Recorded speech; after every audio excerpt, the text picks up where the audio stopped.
Hola, buenas. Mi nombre es Juan Archibald y en este caso pues voy a hacer la sustentación de mi ejercicio. Bueno, voy a hacer una corta sustentación ya que es poco tiempo por cada ejercicio, entonces voy a iniciar. Aquí dándole ejecución a mi programa, que es una matriz, que las condiciones son que el número de columnas, el mínimo puede ser 2, tanto de columnas como de filas. Vamos a hacer la prueba. Si pongo 1, pues aquí me sale 2. Lo mismo acá, si pongo 1, aquí me sale 2. Y el número de LED no puede ser, el número de LED a encender no puede ser mayor al tamaño de LED dentro del arreglo. En este caso no puede ser mayor a 4. Entonces si pongo 6 y le doy OK, el programa inmediatamente me lo pone a 4. Si pongo más de 10, voy a poner 20 en este caso, el programa me lo redirige a 10. Si pongo aquí 90, el programa me lo mismo acá en LED, voy a poner 70 LED. Aquí el programa me enciende mis 70 LEDs aleatoriamente. Si pongo más de 100 LED, en este caso, pues el programa lo lleva a los máximos de mi, eh, en este caso de mi matriz, que son 100 LED, es lo máximo que me permite encender. Aquí puedo bajarlo, 92, y prenden los LED aleatoriamente. ¿Ok? Voy a pasar a explicar el diagrama de bloques. Listo. Primeramente en el diagrama de bloques creo mi arreglo o mi matriz de LED. A partir de ahí, en una de las configuraciones de él, saco el control numérico bueno, saco mi número de columnas y mi número de filas y le hago el control numérico, ¿ok? Y uso esta función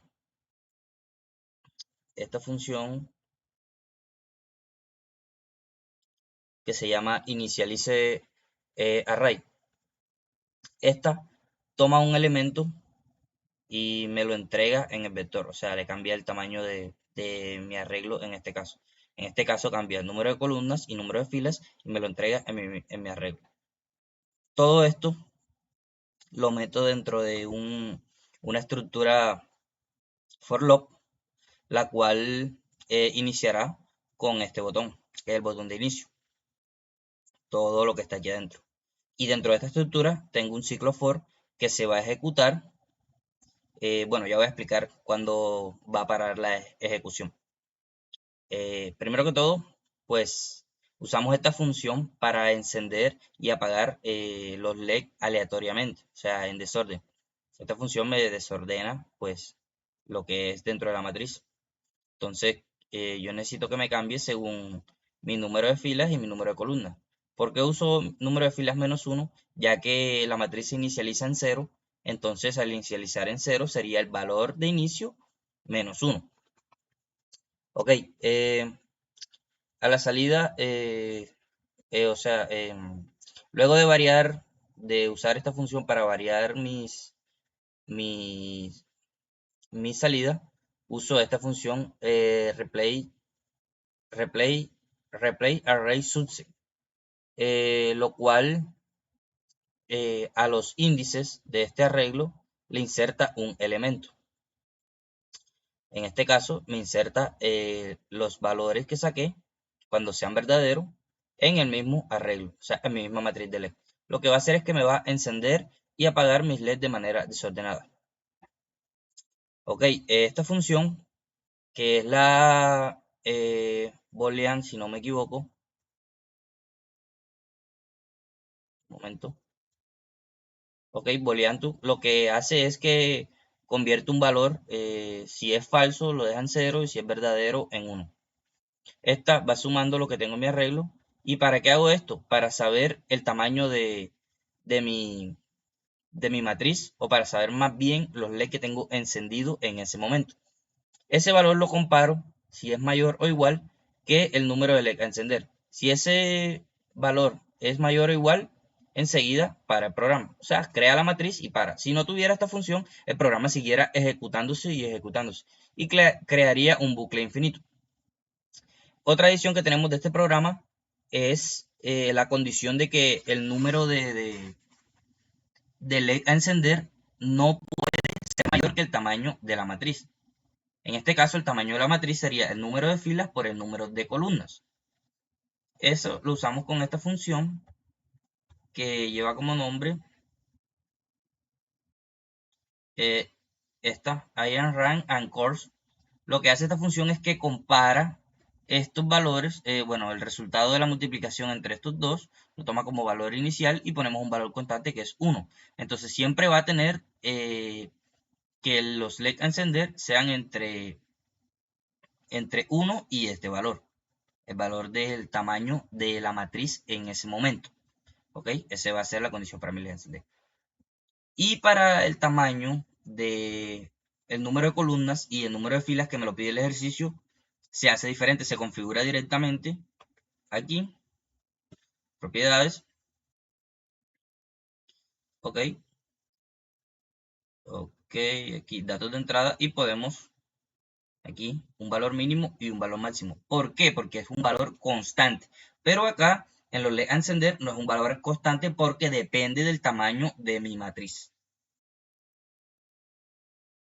Nuestro segundo ejercicio, el cual lo que nos va es a calcular nuestra resistencia equivalente en serie y en paralelo. Entonces aquí empezamos. Por ejemplo, si yo pongo 100, le doy aquí agregar, él agrega todos los valores que yo quiera. Aquí puedo cambiar el valor 200 y él me va a seguir agregando todos los valores en mi arreglo. Y con este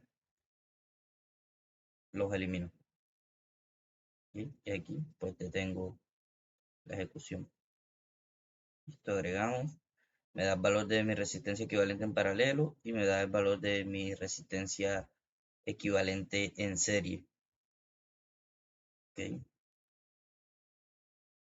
Esto podemos eliminar, podemos poner 20 más 30, 20 más 20 más 20 más 20 otra vez. Listo, entonces aquí tengo mis 4 resistencias sumadas para ya mi resistencia en serie. Son 80 ohmios y cuando hacemos la operación dividimos 1 sobre la suma de 1 sobre 20 más 1 sobre 20 es igual a 20. Es igual a 5, perdón. Ok. Vamos a hacer la sustentación de mi diagrama de bloques. Por aquí. Aquí está. Bueno, vamos por partes. Primeramente ponemos un ciclo for para que esto se ejecute continuamente y va a parar cuando yo le dé el botón de stop. Listo. Para eliminar para eliminar la resistencia de mi arreglo, usamos esta estructura for loop. Listo, que mientras sea verdadero, pues con el botón OK en la sesión de eliminar, ella va a eliminar la resistencia. Aquí usamos esta es nuestro arreglo de resistencia, que es este. Lo usamos aquí. Y esto lo que simplemente nos hace es que toma un valor del arreglo y lo elimina y aquí se lo entrega nuevamente al arreglo. En este caso, ¿cuánto le va a eliminar de cada arreglo? Aquí, el valor -1. En este caso, el valor este es el tamaño de nuestro arreglo, entonces el tamaño de nuestro arreglo -1 le va a ir eliminando con esta función.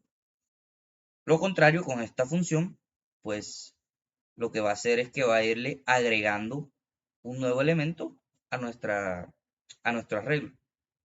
Aquí tenemos nuevo elemento, ingresan los dos.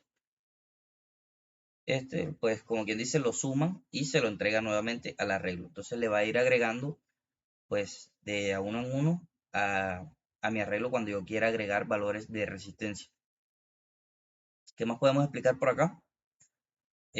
Bueno, para el cálculo de mi resistencia equivalente en serie es muy sencillo, simplemente usamos esta función y sumamos los valores que están dentro de mi arreglo y te lo entregamos a un operador, a un valor numérico, pues simplemente mostrándolo y esa va a ser nuestra resistencia equivalente, que es sumar toda la resistencia.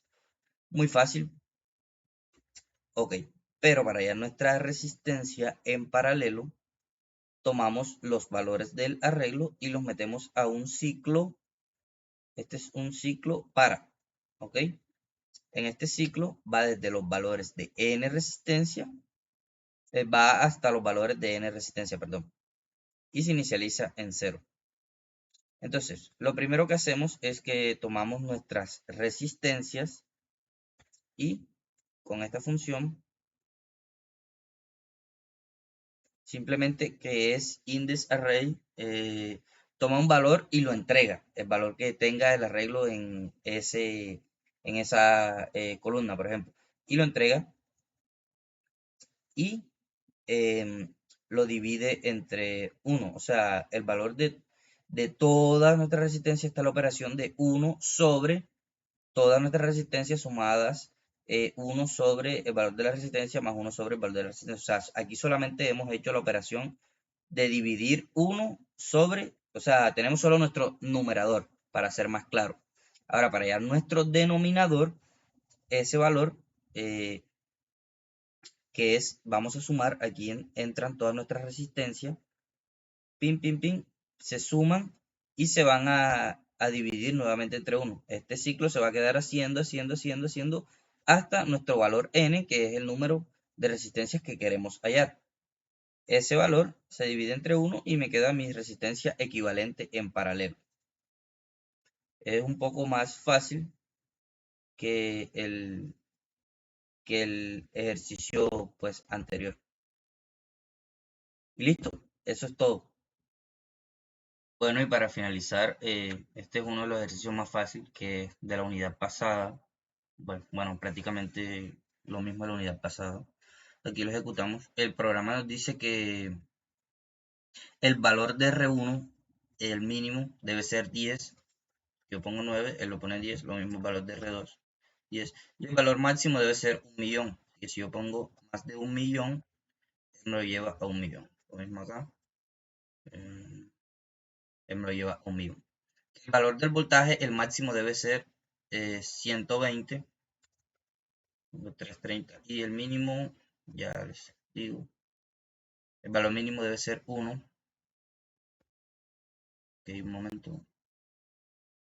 Aquí. El valor del voltaje mínimo debe ser 1. O sea, si yo pongo 0, pues me da 1. Y hacemos nuestra operación. Una resistencia de 10 ohmios. Una resistencia de 10 ohmios con un voltaje de 10 voltios es igual R1. El divisor de voltaje es igual para R1 como para R2. Aquí 100. Aquí 220 y aquí pongamos 100. Y nos quedan estos resultados ya comprobados. Ok, vamos a hacer la sustentación del diagrama de bloques. Aquí tengo mi diagrama de bloques. Un diagrama de bloques, pues, muy sencillo. Lo mismo que vimos la unidad pasada. Simplemente el usuario ingresa el valor de su voltaje, ingresa el valor de su resistencia 1 y el valor de su resistencia 2. El valor de su voltaje en este caso, pues, para hallar el voltaje en R1, es multiplicado por el valor de R1 y este resultado es dividido entre la suma de R1 sobre el valor de R2. Y este resultado pues es igual al voltaje en R2. Para el voltaje en R2, pues muy similar. El voltaje en R2, pues multiplicamos, multiplicamos el valor del voltaje ingresado por nuestro R2 y luego ese resultado lo dividimos entre la suma de nuestro R1 más R2. Esa división es nuestro voltaje en R2. Ok, muchísimas gracias. Esta fue la sustentación rápida de mis ejercicios escogidos y muchas gracias.